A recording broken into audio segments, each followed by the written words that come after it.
Reste concentré. C'est une phrase que j'ai souvent dû me répéter quand je travaille sur un projet. C'est aussi ce que nombreux parents d'enfants avec troubles de l'attention me disent répéter à longueur de journée. Léo, tous les matins, il est encore en train de faire son petit déjeuner quand sa sœur est déjà prête à partir à l'école, pourtant il se lève en même temps.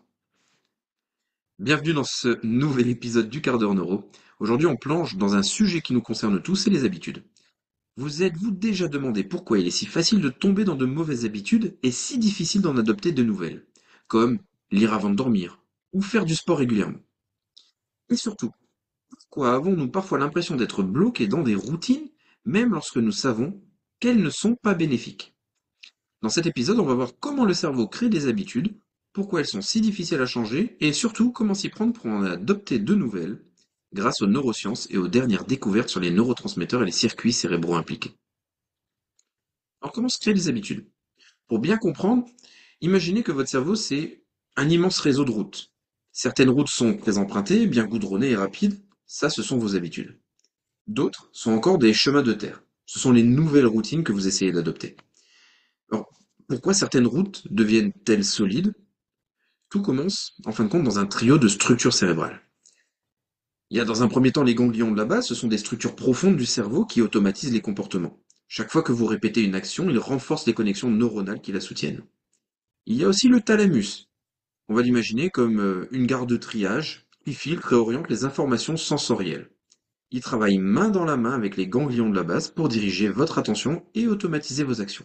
Et il y a le cortex préfrontal. C'est le chef d'orchestre qui planifie, décide et contrôle. Il est très sollicité au début d'une nouvelle habitude, mais il se repose sur les ganglions de la base une fois la routine installée. Alors les habitudes, elles sont renforcées grâce à des messagers chimiques qu'on appelle des neurotransmetteurs. Je vais vous en citer trois, par exemple, il y a la dopamine, c'est le neurotransmetteur de la récompense. Chaque fois que vous ressentez du plaisir après une action, la dopamine est libérée. C'est elle qui vous motive à répéter ce comportement. Il y a l'acétylcholine, elle est essentielle pour apprendre de nouveaux mouvements et consolider la mémoire procédurale. Et la noradrénaline qui joue un rôle dans la vigilance et l'attention. Très importante par exemple pour ceux qui ont des troubles de l'attention. Je vais vous donner un exemple. On va prendre un joueur de tennis. Au début, il doit se concentrer pour bien exécuter son service. Mais à force de répétition, ce mouvement devient automatique. Ce sont les ganglions de la base qui prennent le relais et la dopamine qui récompense chaque coup réussi, renforçant ainsi la routine. Alors imaginez si, tous les jours dans votre vie, vous accomplissez des routines, mais qui sont néfastes pour votre corps. Si vous accomplissez ces routines qui deviennent des habitudes qui s'activent comme des boucles automatiques entre les ganglions de la base, le thalamus et le cortex préfrontal. Et que ces boucles, qui normalement permettent d'économiser de l'énergie en rendant des actions automatiques, sont néfastes. Et en fin de compte, comme le cerveau il préfère des récompenses rapides, et que vous le nourrissez que de ces petites récompenses rapides, mais avec des habitudes néfastes, et vous allez créer des mauvaises habitudes sur le long terme, et vous arriverez plus à vraiment vous enlever de ces mauvaises routines. Comme par exemple, scroller sur les réseaux sociaux.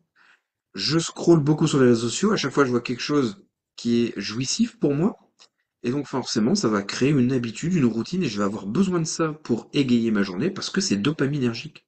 Ça va me donner un boost. Et donc, qu'est-ce que je vais faire? Je vais le placer le matin au réveil, parce que je sais que ça va booster ma journée, ça va m'aider à améliorer tout le fonctionnement de mon cerveau pour la journée. Le problème, c'est que je vais faire une activité qui va être chronophage, et je vais avoir du mal à enchaîner avec d'autres activités qui seront bien plus efficaces et énergétiques pour mon corps. Donc le cerveau, vous avez compris, il préfère ces récompenses rapides, ok, une dopamine instantanée, plutôt que des bénéfices à long terme. Voilà pourquoi en fait c'est plus facile de scroller que de se lever le matin pour faire ses actions de tous les jours. Ou c'est plus facile aussi de manger un gâteau que d'aller courir. Lorsque vous êtes stressé, le cerveau il revient automatiquement aux habitudes déjà ancrées pour économiser de l'énergie. C'est pourquoi c'est si facile de rechuter. Donc un fumeur qui va essayer d'arrêter, il ressent une envie irrépressible lorsqu'il est stressé car son cerveau associe la cigarette à un soulagement immédiat. Alors comment adopter de nouvelles habitudes? Dans un premier temps, il va falloir créer des déclencheurs neuronaux. Il va falloir associer une nouvelle habitude à un stimuli existant. Si par exemple vous êtes dit je veux prendre soin de ma posture et tous les jours je vais mettre en place des exercices posturaux, ça va peut-être être plus difficile de prendre sur euh, votre matinée de vous dire, bah tiens, je vais me lever 5 minutes plus tôt pour mettre en place une routine. Par contre, si vous l'associez à une action que vous faites déjà de manière routinière, comme par exemple se brosser les dents, ça va être plus facile de se dire et de se rappeler qu'il va falloir faire vos routines posturales pendant que vous vous brossez les dents. Deuxième point, on va essayer de renforcer les circuits dopaminergiques. Ce qu'on peut faire, c'est s'attribuer des mini-récompenses, comme cocher une case sur une liste ou célébrer une petite victoire active. Ok? Pourquoi? Parce que quand je vais célébrer, quand je vais apporter une mini-récompense, ça va automatiquement activer la dopamine. On peut faire aussi de la visualisation mentale. On sait que imaginer une action avant de la réaliser peut stimuler les mêmes circuits neuronaux que l'action elle-même. Et troisième point, c'est on va exploiter la neuroplasticité. Plus vous allez répéter une habitude, pendant plusieurs jours, plusieurs semaines, plusieurs mois, plus vous allez renforcer les connexions neuronales. Et ce qui va être compliqué, peut-être les premiers jours, va être beaucoup plus simple au bout de quelques temps, et après, en fin de compte, ça va devenir routinier, ça va devenir automatique dans votre quotidien, vous aurez même plus besoin d'y penser, et ça va réduire, en fin de compte, les frictions que vous avez au quotidien.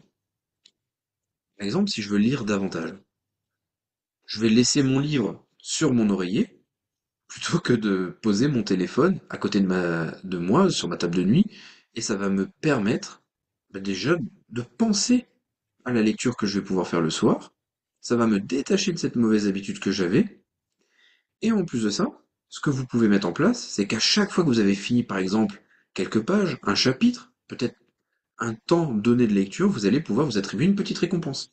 Par exemple, vous allez vous dire, tiens, je vais scroller, mais pendant 5 minutes, et après je bloque le téléphone. Ce qu'il faut comprendre aussi, c'est qu'il est très important dans les troubles de l'attention de créer des routines et un environnement de travail qui soit le plus cadré possible, et de donner accès à des petites récompenses après chaque réussite. Chez Labo RNP, on utilise énormément la méthode Pomodoro pour travailler, pour donner nos formations. On y alterne des périodes de travail et de temps de pause permettant de savoir souffler. Des temps de travail qui vont durer environ 20-25 minutes, avec des temps de pause de 5 minutes, dans lesquels on va bouger, on va peut-être se lever, on va peut-être souffler, on va peut-être profiter pour consulter notre téléphone, et au bout de ces 5 minutes, on repart sur un nouveau temps de travail. Donc pour ça, il va falloir mettre en place un minuteur et un timer. On sait que les TDAH, par exemple, peuvent être très focus aussi sur une tâche, et ne plus pouvoir s'arrêter pendant de longs moments. Mais la dépense énergétique, elle est tellement forte que ça ne sera pas écologique pour vous de maintenir ce rythme.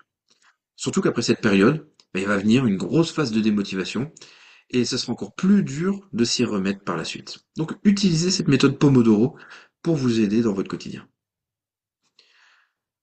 Si j'ai une petite conclusion à apporter là-dessus, c'est qu'on sait qu'il y a des astuces qui vont vous permettre d'améliorer cette mise en place de routine, d'habitude. Déjà, pour faciliter le démarrage, préparez ce que vous avez à faire en amont. Vous voulez faire du sport demain, préparez votre tenue de sport la veille. Vous voulez lire un livre le soir quand vous êtes au lit, préparez le livre au bord de votre table de chevet. Associez aussi une récompense à cette habitude. Utilisez par exemple des playlists motivantes pour accompagner votre entraînement sportif. Suivez vos progrès. Utilisez par exemple un tableau quotidien, ou alors dans votre téléphone, dans les notes, utilisez une application pour visualiser vos avancées. Donc les petites actions que vous allez prendre les unes après les autres, ça va vous permettre d'améliorer votre potentiel. Imaginez si tous les jours vous prenez le temps de lire 10 pages. À la fin de l'année, vous aurez lu 365 pages x 10. L'année dernière, il y a un an, pile poil, j'ai commencé à suivre une application pour apprendre l'anglais. Alors, apprendre l'anglais, c'est un grand mot parce que j'ai déjà des notions, mais je voulais renforcer mon anglais. J'ai fait tous les jours une leçon d'anglais qui m'a pris 2 à 3 minutes et on en est à 365 jours. Donc ça m'a permis d'avoir une avancée énorme. Mais si je l'avais fait juste une fois de temps en temps, mais finalement, je n'aurais pas progressé autant. Il faut aussi comprendre que le lien avec les troubles de l'attention est vraiment ténu. Il faut mettre en place des routines fixes qui aident à compenser les déficits d'attention en réduisant la charge cognitive. Plus vous allez perdre d'attention, plus il va y avoir de stimulation autour de vous, plus vous allez perdre en énergie. Mettez en place des routines, car ces routines, mis bout à bout, vont vous permettre d'être beaucoup plus productif et de rester plus concentré. Dernier exemple que je vais vous donner, commencez par exemple votre journée avec une routine simple, comme la mise en place de quelques exercices neuro. Vous pouvez mettre en place des exercices d'équilibre, des exercices de gym oculaire, une petite méditation ou tout simplement lire une dizaine de pages de lecture par jour. Voilà, vous avez maintenant toutes les clés pour comprendre et modifier vos habitudes. Il est également très important de prioriser vos tâches à exécuter. Bon, on parlera à une autre occasion de la matrice d'Eisenhower. Nous, ce que je vous propose, c'est de tester ces astuces et de partager votre expérience avec nous. Je vous dis à la semaine prochaine pour un nouveau quart d'heure neuro.